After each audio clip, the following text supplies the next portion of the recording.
제 은혜와 평강이 있을지어다. 오늘 말씀은 아둘람 굴에 모인 사람들의 모습. 이 아둘람 굴은 그냥 이스라엘 중서부 정도라고 이해하시면 됩니다. 조금은 남쪽이죠. 이 다윗이 19장 그리고 이후로 이어지는 도피 생활을 계속해서 언급하는 가운데 다윗이 가드에서 돌아왔습니다. 그러니까 다윗이 이스라엘 지경에서 사는 것이 합당하지 않아요. 왜냐하면 계속해서 생명의 위협을 받기 때문이죠. 그래서 블레셋으로 이렇게 가드로 피신을 했는데 그것이 원래는 적지예요. 그래서 이 다윗을 원수처럼 여기는데 다윗이 정치적인 망명을 하니까 의심을 한 거예요. 그 의심을 할 때 다윗이 머리를 산발하고 콧물을 흘리면서 미치광이 흉내를 내고 겨우 살아 돌아옵니다. 그래서 피한 곳이 바로 아둘람 굴이에요.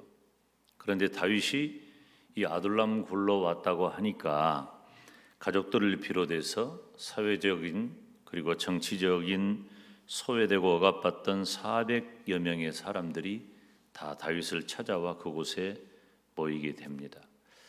사실은 영적인 의미로 보면은 다윗은 예수님을 예표하는 인물이고 아둘람 굴은 교회를 상징한다고 할 수 있습니다. 우리가 오늘 본문 22장 1절 2절 말씀을 다시 한번 같이 읽습니다.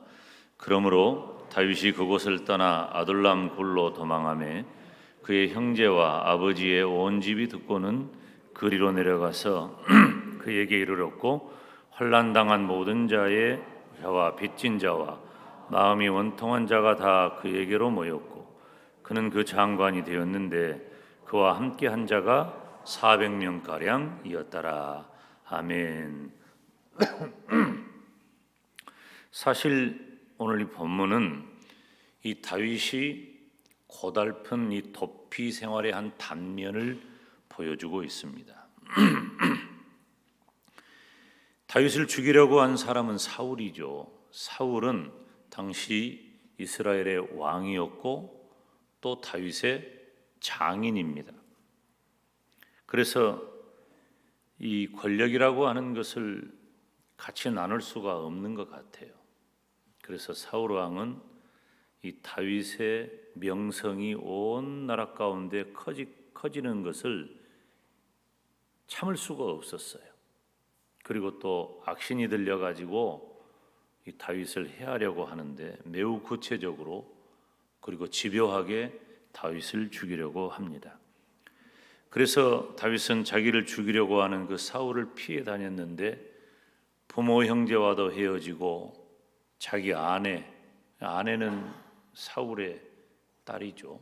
그 아내와도 헤어지고 목숨처럼 사랑했던 요나단은 또 사울 왕의 아들이에요. 다 헤어졌어요. 한때 다윗은 블레셋 장수 골리앗을 물리친 것 때문에 국민적인 영웅이 되었습니다. 그것 때문에 사울이 다윗을 높이 샀는데 또 그것 때문에 다윗을 해치려는 계기가 된 거죠. 이 다윗이 어떤 사람이냐면 하나님을 신앙함에 있어서 두려움이 없는 사람입니다. 그래서 사무엘상 17장에 보면 다윗이 골리앗 앞에 설 때에 너는 칼과 창과 단창으로 내게 오거니와 나는 만군의 여호와의 이름으로 너에게 나간다. 그렇게 말한 거예요. 그러니까 하나님을 의지하면서 여러분 골리앗을 상대한다는 것은 지금 우리는 너무 많이 들어가지고 다윗과 골리앗 그러니까 해볼 만한 상대처럼 여기고 결과를 이미 알기 때문에 다윗이 골리앗을 이길 걸로 생각을 하지만 실제로 우리가 사무엘상 17장 현장으로 가보면 이건 우리 전라도 말로 째비가 안 되는 거예요. 감히 상대가 안 돼요. 무슨 계란으로 바위를 친다거나 할까요? 상대가 안 되는 거예요. 그런데 골리앗이 어떻게 이스라엘을 못 오가고 하나님의 이름을 못 오가는지 하나님의 사람 다윗이 그것을 참지 못하고 골리앗에게 대항합니다. 결과적으로 다윗은 이겼고 그것 때문에 많은 사람들에게 명성을 얻습니다. 사람들이 사울은 천천히요 다윗은 만만이라. 그런데 그것 때문에 다윗은 사울 왕의 미움을 받아서 절박한 쫓김의 신세가 되었습니다. 21장 이후의 말씀을 보면 놉과 가드 땅을 거쳐서 아둘람 굴까지 도망왔습니다. 그때 많은 사람들이 모여든 거예요. 아둘람 굴은 산의 요새라고 하는 의미인데 영적으로 복음적으로는 말씀드렸듯이 교회를 의미합니다. 오늘 아둘람 굴에 모인 사람들의 모습을 살피면서 함께 은혜 받으시기를 주님의 이름으로 축원합니다. 아둘람 굴에 모인 사람들을 보면 환난 당한 자, 그리고 빚진 자, 마음이 원통한 자, 그렇게 모여들었어요. 이 아둘람 굴에 환난 당한 자가 모여들었는데 환난 당한 자는 어떤 사람을 환난 당한 자라고 말하냐면은 전쟁에 나갔는데 적들이 많아가지고 포위가 됐어요. 그것을 환난 당했다고 말해요. 또 내가 힘이 약해가지고 적에게 포로로 잡혀가게 되었어. 이런 경우를 가리켜서 환난 당했다. 원어적인 의미를 살펴보면 그렇다는 것입니다. 그런데 사울왕 당시에는 다윗처럼 이 사울의 정치적인 폭정 때문에 극소수의 특권층을 제외하고는 온 백성들이 다 고통을 당한 거예요. 즉 환난 당하는 위치에 있었다는 것입니다. 그래서 환난 당한 자들은 사울 때문에 정치적인 고통을 당하고 경제적인 압박을 당하고 사회적인 소외와 수탈을 당한 사람들이었습니다. 그 사람들이 아둘람 굴에 모여든 것입니다. 다시 말하면 아둘람 굴은 예수님의 몸된 교회로서 환난으로부터 보호처와 피난처가 된다는 것입니다. 여러분, 오늘날 많은 사람들은 다 환난 가운데 있습니다. 온 세계가 2년이 훨씬 지나는 지금까지도 코로나19 바이러스 전염병 때문에 국가와 사회의 질서가 파괴되고 그리고 국제적으로도 몹시 어려운 환경이 되었습니다. 이런 상황이 환난당한 것 같아요. 얼마 전에 일어난 러시아의 우크라이나 침공 때문에 전 세계가 매우 긴장하고 있습니다. 지금 과거의 냉전 시대에는 지금은 냉전이라는 말이 아주 옛 단어가 되었지만 과거의 냉전 시대에는 군비를 확산하는, 다시 말하면은 각자의 진영에서 이 냉전 시대에 자기의 이 군사력을 확충해 가지고 어찌 되었든지 자국을 보호하려는 그런 시도가 많았어요. 그래서 나라가 사용하는 이제 국비 가운데 국방비가 비중이 상당히 높아졌죠. 특별히 미소 냉전의 시대에는 더 그랬어요. 그런데 협약이 된 거예요. 그렇게 무기를 많이 만들 때 제일 무서운 무기가 뭐냐면은 핵무기예요.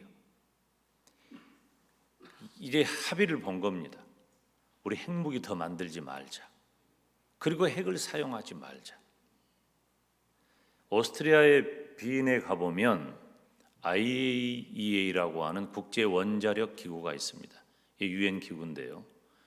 이 국제 원자력 기구는 각 나라가 원자력을 가지고 못된 짓 하지 못하도록, 다시 말하면 핵무기로 전환하지 못하도록 감시 감독하는 기구예요.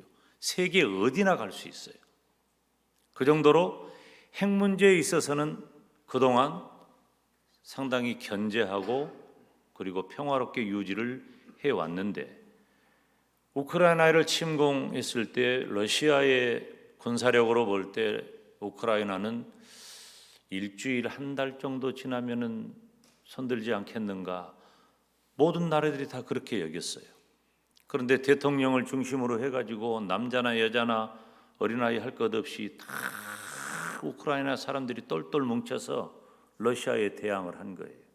그리고 서방의 모든 세계가 다 또 그 일을 원조를 해줘요. 그러니까 전쟁이 아직도 끝나지 않고 있어. 지금 푸틴과 러시아는 당황했어요. 꺼낼 수 있는 카드가 하나 있어요.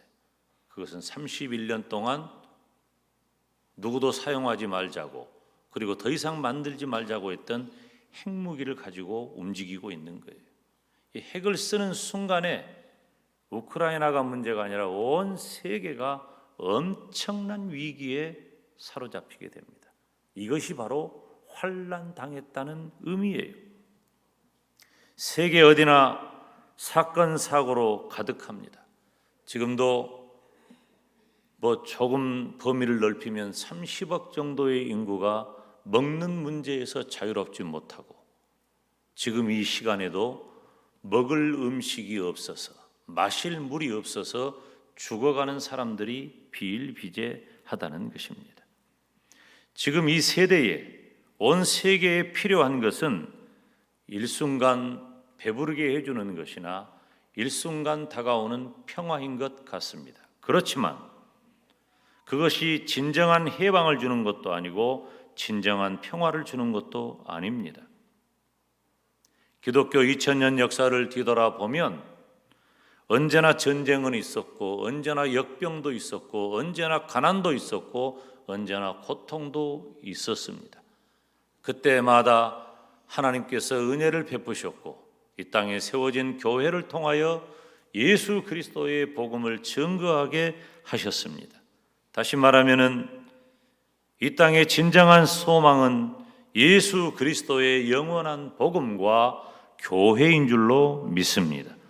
우리는 이 시대에 정말 사모해야 할 것은 초대교회처럼 모이기를 힘써야 합니다. 다윗이 있는 그 아둘람 굴에 환난 겪은 자들이 모인 것처럼 지금 이 시대를 살아가는 모든 사람들은, 오늘 예배에 오신 저와 여러분을 포함해서 우리는 모두는 다 찢기고 고통당하는 세상을 살아가고 있습니다.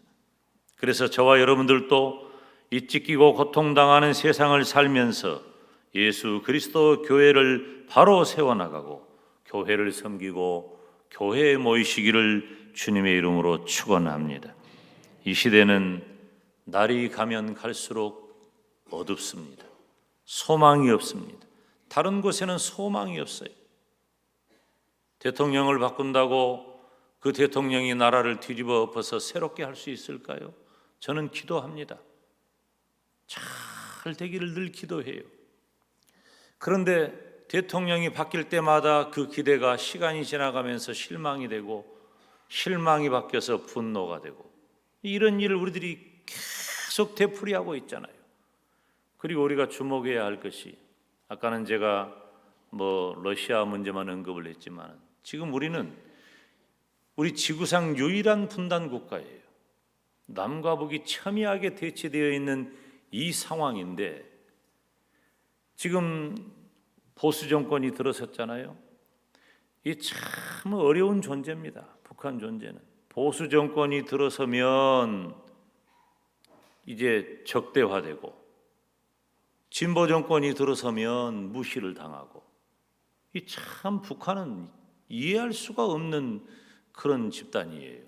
정말 우리가 100여 년 전에 정말로 예수 그리스도의 복음이 한반도에 들어왔을 때 가장 부흥하고 성장한 역사를 시작했던 곳이 바로 그 평양과 북한 지역 아닙니까? 그렇다고 한다면 하나님, 저들을 불쌍히 여기시고 저들을 회복시켜 주옵소서. 그 기도를 한 지가 우리가 수십 년이 아닙니까? 아직도 이런 거예요. 혼란은, 위기는 우리 주변에 산재해 있습니다. 사랑하는 여러분, 위기 때일수록 성도가 해야 할 일은 예수님을 찾으시기를 바랍니다. 교회를 찾으시기를 바랍니다. 모이고 또 모일 때에 아둘람 공동체가 나중에 다윗이 왕이 되어서 크게 축복받았던 것처럼 왕 되신 예수님과 함께 복된 성도가 되어 살아가시기를 주님의 이름으로 축원합니다. 그래서 우리는 이 시대에 모이는 일을 힘써야 돼요. 히브리서 10장 25절에 있는 말씀처럼 모이기를 피하는 어떤 자들의 습관과 같이 하지 말고 오직 권하여 그날이 가까움을 볼수록 더욱 그리하자. 모여야 돼요. 환난 당한 자뿐만 아니라 빚진 자와 마음이 원통한 자도 모였습니다. 빚진 자는 빚진 모든 사람을 말하는데 그 원어의 의미를 보면은 마음이 쓰다, 달다, 쓰다 할 때 마음이 쓰다는 거예요. 쓴 마음이에요. 그러니까 이것은 내가 억울한 일을 당해서 내 마음이 심히 고통스럽다, 그런 상태를 말하는 거죠.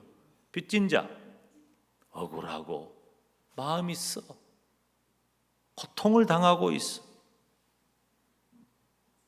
오늘 본문의 배경인 3000년 전으로 돌아가면 당시 사울의 착취 행위 때문에 궁지에 빠졌고 땅이 없는 극빈의 저변층을 가리키지만 지금 이 시대에 우리는 사단 마귀에게 환난과 착취를 당한 하나님의 백성을 진정으로 위로하고 보호하실 분은 오직 하나님 한 분밖에 없고 우리 하나님의 사람들을 보호하고 위로하는 피난처는 오직 교회밖에 없는 줄로 믿습니다. 다 궁지에 빠졌어요. 역대상 12장에 보니까, 그런데 이 사람들의 면면을 보면요, 역대상 12장에 보면은 이들 중에는 용사들도 있어요. 그리고 역대상 22장에 보면은 이들 중에 선지자도 있어요. 그러니까 모여든 사람들이 다 패잔병들이 아니에요. 무능력자들이 아니에요. 이들이 환난을 당하고 빚지고 그리고 마음이 원통한 사람들이 모여 있지만 그들의 개인적인 면면을 살펴보면 용사들이고 선지자들도 있었다는 거예요. 그러니까 이 아둘람 굴을 기반으로 해서 다윗은 서서히 강한 군대를 이룰 수 있었어요. 그리고 전쟁을 하기만 하면, 여러분, 다윗은 전쟁을 하면 단 한 번의 패배가 없어요. 무조건 이기는 거예요. 하나님이 함께 하시니까 다윗의 군대는 이기는 것입니다. 그들이 현실적으로 가능한 육적인 칼과 방패를 들고 있지는 않아요. 그렇지만 그들이 아둘람 굴에 모임으로써 선한 영적 싸움을 싸웠다는 것입니다. 여러분, 성도는 언제나 사단 마귀의 세력들과 맞서서 싸워야 합니다. 지금 교회와 성도들을 향해 몰려드는 영적 사울의 군대, 세상의 권세, 지옥의 권세와 우리는 싸워야 하는데 그 싸움의 출발점이, 이 선한 싸움의 출발점이 바로 주님의 몸된 교회 안에 있다는 것입니다. 교회가 소망입니다. 지금 이 시대의 소망은 오직 교회 하나밖에 안 남았어요. 그 어떤 기관도 아니에요. 하나님께서 세우신 새 기관, 교회와 가정과 국가를 세웠기 때문에 우리는 가정을 위해, 그리고 교회를 위해, 국가를 위해 끊임없이 기도하고 하나님의 손에 붙들려 쓰임받기를 원하지만 악한 이 세대에는 악한 영이 다 사로잡혀 있어요. 솔직히 말하면 뭐 하나 제대로 된 것이 없어요. 제도를 운영하는 사람들, 환경, 제대로 된 것이 아무것도 없어요. 단 하나, 이 땅의 소망은 예수 그리스도, 교회밖에 없는 것입니다. 바울 사도는 다메섹 도상에서 예수님을 만난 다음에 예수님을 전하는 쇠사슬에 매인 사신이 되었다고 스스로를 고백합니다. 바울은 교회의 주인 되신 예수 그리스도를 전하고 교회를 세우는 사명자가 되었습니다.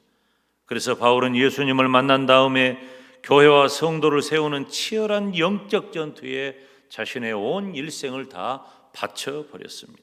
디모데후서 4장은 바울이 그 일생의 마지막으로 기록한 서신이에요. 그 4장 8절에서 바울은 내가 선한 싸움을 싸우고 나의 달려갈 길을 마치고 믿음을 지켰다고 고백합니다.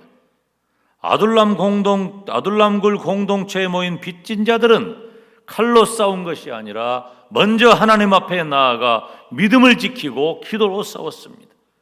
다윗에게 모여든 그때부터 교회가 탄생했고 모여든 그때부터 다윗의 나라는 이미 시작되었습니다. 사랑하는 성도 여러분, 교회에 모이고 또 모여서 치열한 영적 전투에서 승리하는 저와 여러분이 되시기를 주님의 이름으로 축원합니다. 우리의 환경은 다 힘들어요. 저와 여러분은 다 환난 당했고 빚졌고 그리고 마음이 원통한 자가 되었어요.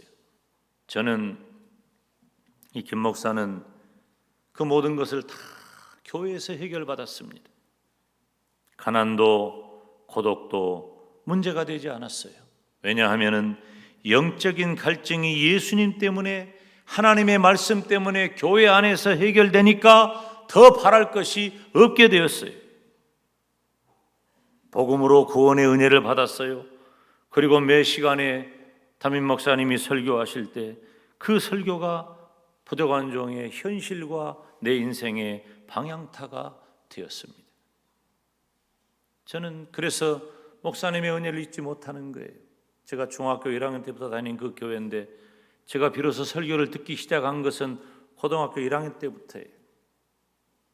그때부터 예수님을 믿었고 목사님의 설교를 들었고 목사님의 설교를 제가 1978년부터 제가 설교를 언제까지 들었어요? 2000년까지 들었어요. 강단에서. 그러니까 제가 22, 3년 동안 목사님의 설교만 듣고 산 거예요. 목사님의 설교는 가난하고 고독하고 소외된 저에게 소망의 메시지였어요. 교회는 내 삶의 모든 것이었어요. 하나님께서는 저에게 영적인 은혜를 주셔서 그 모든 것들을 다 목사님이 전해주는 말씀으로 위로가 되기도 하고 때로는 웃기도 하고 울기도 하고 문제가 해결되기도 했어요. 모든 것이었어요. 사랑하는 여러분, 강단에서 흘러나오는 주의 종의 말씀을 그냥 지나치면 안 돼요. 주의 종이 전하는 말씀을 붙잡는 성도가 복 있는 성도인 줄을 믿으시기를 바랍니다. 우리는 오늘 저녁부터 수요일 밤까지 새벽과 저녁 시간에 부흥사경회를 갖습니다. 오늘 저와 여러분은 그리고 우리 영광대교의 모든 성도들은 아둘람 굴에 모여들었던 환난당한 자, 빚진 자들입니다. 그들이 모여서 엄청난 역사를 이루었던 것처럼 우리 모두는 다 말씀잔치에 나오시기를 바랍니다. 그래서 주의 종, 세우신 주의 종, 하나님이 예비하신 주의 종, 이 전해주시는 말씀을 통해 자각하고 웃고 울면서 하나님의 역사하심을 기대하시기를 바랍니다. 그리고 나를 위해 하나님께서 준비하신 복된 성회가 되기를, 그래서 부흥사경회가 아둘람굴에 모인 모든 400명의 사람들처럼 이 세상에 소망이 없지만 하나님 한 분만이 소망인 줄 알아 말씀의 은혜를 받고 새롭게 되기를 주님의 이름으로 축원합니다.